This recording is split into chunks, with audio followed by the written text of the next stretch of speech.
229 billion US dollars खर्च करे हैं कतार ने फीफा 2022 वर्ल्ड कप के लिए। ये आज तक का सबसे बड़ा स्पेंड है किसी भी कंट्री का जिसने फीफा वर्ल्ड कप के लिए इतने पैसे खर्चे। अगर इसे 2010 के वर्ल्ड कप के साथ कंपेयर भी किया जाए जो कि साउथ अफ्रीका में हुआ था, तो उसमें सिर्फ 3.5 बिलियन डॉलर्स खर्च हुए थे। सिर्फ इस लुसैल स्टेडियम को बनाने के लिए 700 मिलियन डॉलर्स खर्च हुए हैं। और कतार ने एक नहीं पूरे 8 वर्ल्ड क्लास स्टेडियम बनाए। इवन कि इस वर्ल्ड कप के लिए एक पूरी नई सिटी भी बने। कतार इस चीज के लिए बहुत फेमस भी है क्योंकि इन्होंने अपनी जीडीपी से ज्यादा इसमें पैसे खर्च किए। इतना ही नहीं, जिन माइग्रेंट वर्कर्स ने इन्हें स्टेडियम बनाने में हेल्प करी, उन माइग्रेंट वर्कर्स की फोटोज भी इन्होंने अपने स्टेडियम के बाहर वॉल में लगाई है। लेकिन कतार पर एलिगेशंस है कि उन्होंने फीफा के एक्स को मेंबर को रिश्वत दी ताकि 2022 वर्ल्ड कप किसी और कंट्री में नहीं बल्कि कतार में ऑर्गेनाइज किया जाए। इन रिपोर्ट्स के अकॉर्डिंग इस वर्ल्ड कप को ऑर्गेनाइज कराने के लिए कतार ने नेपाल, श्रीलंका, इंडिया, पाकिस्तान जैसी कंट्री से बहुत से मजदूर इंपोर्ट किए, जिनमें से करीबन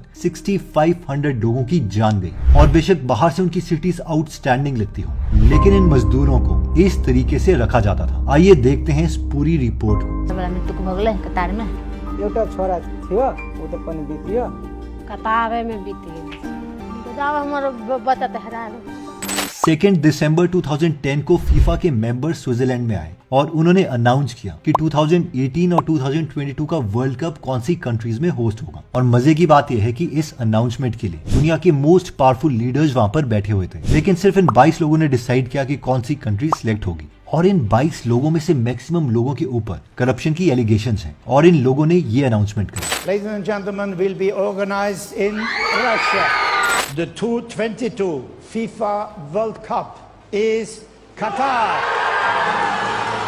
अब कई रिपोर्ट्स का कहना यह है कि इसमें दो बहुत बड़ी गड़बड़ी हुई है। पहला तो ये कि कतार में वर्ल्ड कप होना ही नहीं चाहिए था और कतार ने एक्सको के मेंबर्स को ब्राइब करके वर्ल्ड कप कतार में करवाया है। और दूसरी एलिगेशन ये है कि वर्ल्ड कप के लिए कतार में स्टेडियम बनाने के लिए गरीब देशों से मजदूर लाए गए और उन्हें बहुत ही प्रेशर और गर्मी में काम करना था, इवन 50 डिग्री सेल्सियस तक की गर्मी में, जिसकी वजह से 6500 लोगों की जान तक चली गई। इन दोनों पॉइंट्स को समझने के लिए पहले हम ये समझते हैं कि फीफा क्या है और एक्सको के 22 लोग कौन हैं। देखिए, अर्ली 1900s में फुटबॉल साउथ अमेरिका और यूरोप में पहले ही फेमस हो रहा था। तो 1904 में फ्रांस के कुछ ऑफिसर्स ने एक ऑर्गेनाइजेशन फॉर्म करी जिसे नाम दिया गया फीफा, यानी international federation of association football. इस ऑर्गेनाइजेशन का काम था कि फुटबॉल को वो और प्रमोट करें। 1930s में फीफा ने डिसाइड किया कि वो भी ओलंपिक्स की तरह हर 4 साल के बाद अपना एक फुटबॉल का टूर्नामेंट रखेंगे। लेकिन सवाल यह था कि टूर्नामेंट किस कंट्री में करवाया जाए। पहली बार 6 कंट्रीज ने इसके लिए बिडिंग की और ये डिसाइड करने के लिए 44 देशों से एक मेंबर को फीफा का रिप्रेजेंटेटिव बनाया गया। और ये डिसाइड किया गया कि दुनिया का पहला फीफा वर्ल्ड कप यूरुग्वे में खेला जाएगा, क्योंकि ओलंपिक्स के फुटबॉल में पिछले 2 gold medal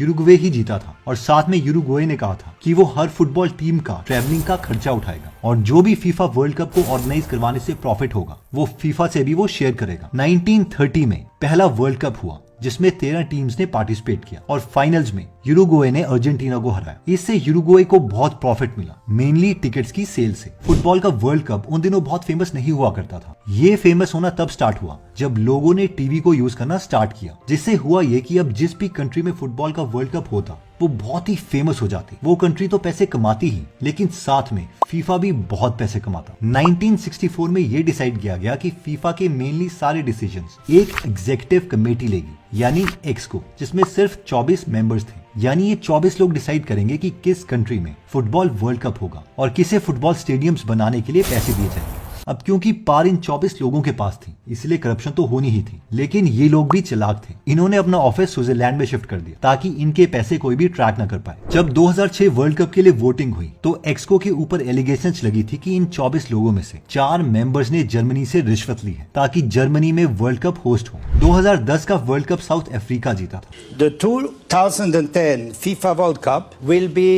organized in South Africa.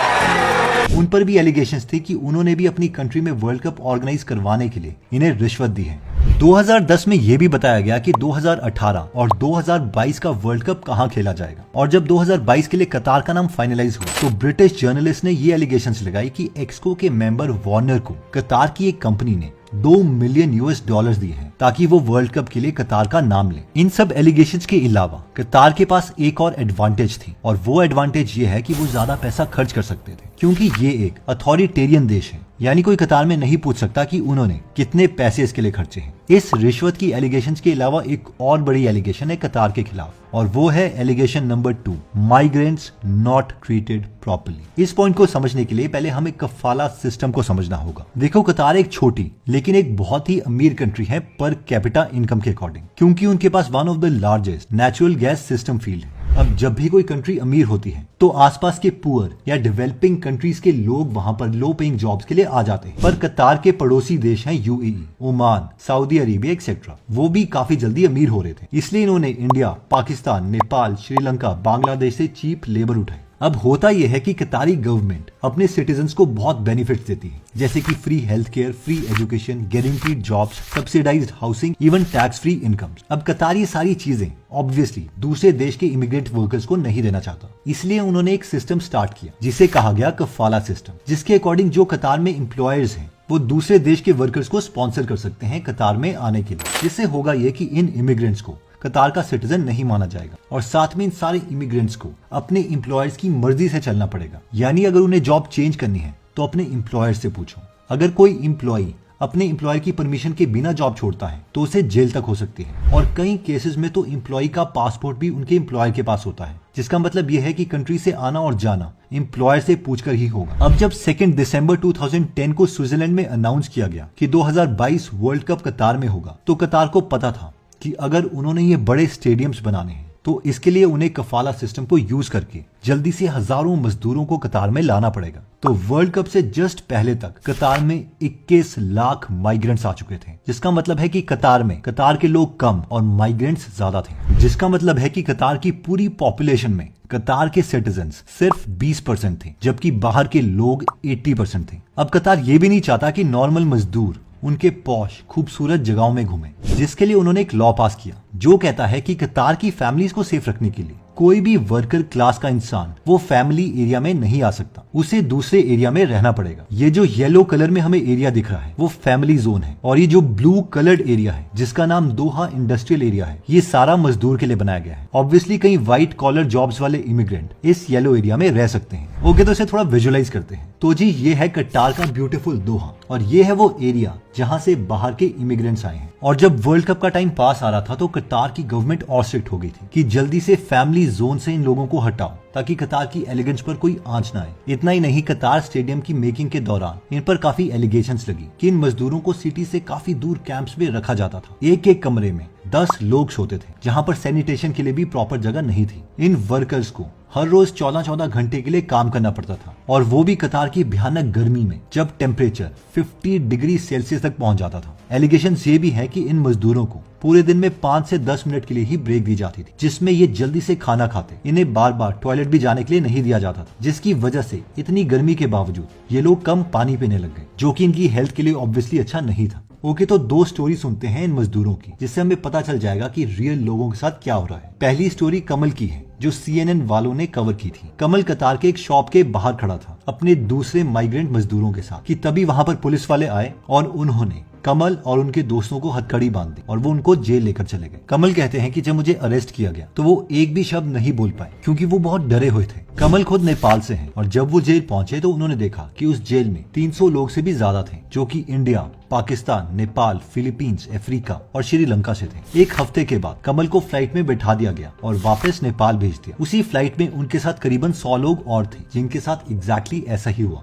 ना कमल को कोई सामान लेने दिया गया, जिन कपड़ों में वो थे उसी ड्रेस में उन्हें वापस भेज दिया गया। इतना ही नहीं, कमल को उसके काम के 80,000 रुपए मिलने थे और साथ में 1.5 लाख रुपए इंश्योरेंस के मिलने थे क्योंकि काम करते वक्त उनकी दोनों उंगलियों में चोट आ गई थी। उन्हें ये दोनों पैसे नहीं मिले। कमल से जब CNN के रिपोर्टर्स ने बात की तो उनका कहना था कि शायद उन्हें अरेस्ट इसलिए किया गया है क्योंकि वो 2 जॉब्स कर रहे थे और ये कतार के 2004 के लेबर लॉ के अकॉर्डिंग इलीगल है। लेकिन कमल को 2 जॉब्स करनी पड़ी क्योंकि वो उतने पैसे नहीं कमा पा रहे थे जितने वो चाहते थे। दोस्तों, इससे पहले कि अगर हम दूसरे मजदूर की स्टोरी सुने, अगर हम बुक्स में इंटरेस्टेड हैं, स्पेशली नॉन फिक्शनल बुक्स जो कि सेल्फ इंप्रूवमेंट, बिजनेस, हेल्थ और इन्वेस्टमेंट से रिलेटेड हैं, तो हम गीगल एप्लीकेशन डाउनलोड कर सकते हैं जहां पर हिंदी और इंग्लिश में 1200 से ज्यादा बुक समरीज अवेलेबल है जिन्हें हम सुन भी सकते हैं और पढ़ भी सकते हैं। अभी इसमें न्यू ईयर्स ऑफर भी चल रहा है और इसकी एनुअल सब्सक्रिप्शन सिर्फ 365 रुपीज की है, यानी ₹1 पर डे के हिसाब से। और अगर अभी आप इसकी सब्सक्रिप्शन लेते हैं तो इसके साथ हम आपको digital marketing copywriting course free में देंगे, जिसे 2100 लोगों ने 5 स्टार रिव्यूज दिए हैं। तो अगर आप अपनी नॉलेज में इन्वेस्ट करना चाहते हैं तो इसका लिंक हम डिस्क्रिप्शन और फर्स्ट कमेंट में दे देंगे। अब वापस आते हैं हम दूसरी स्टोरी में। दूसरी स्टोरी है रानी और उनके हस्बैंड की, जो कि न्यूयॉर्क टाइम्स ने कवर की है। रानी के हस्बैंड 8 साल से सिर्फ 3 बार घर आए हैं, क्योंकि ये कतार में स्टेडियम बना रहे थे। रानी की एक बेटी है जिसका नाम है नायरा। रानी कहती है कि जब पहली बार उनके हस्बैंड गए थे तो उनकी बेटी काफी दिनों तक रोती रही,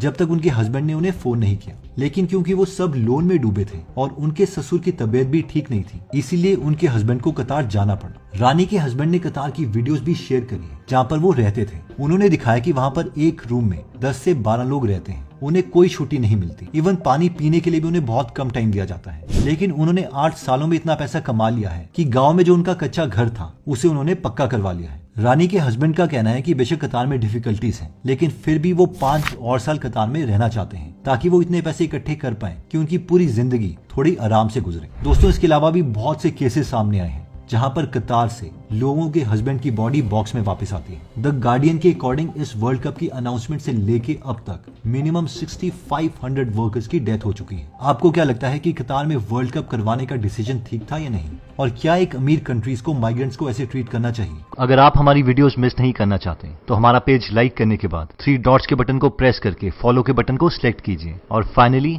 सी फर्स्ट के ऑप्शन को सिलेक्ट कर लीजिए। इससे आपको हमारी हर पोस्ट मिलती रहेगी। जय हिंद।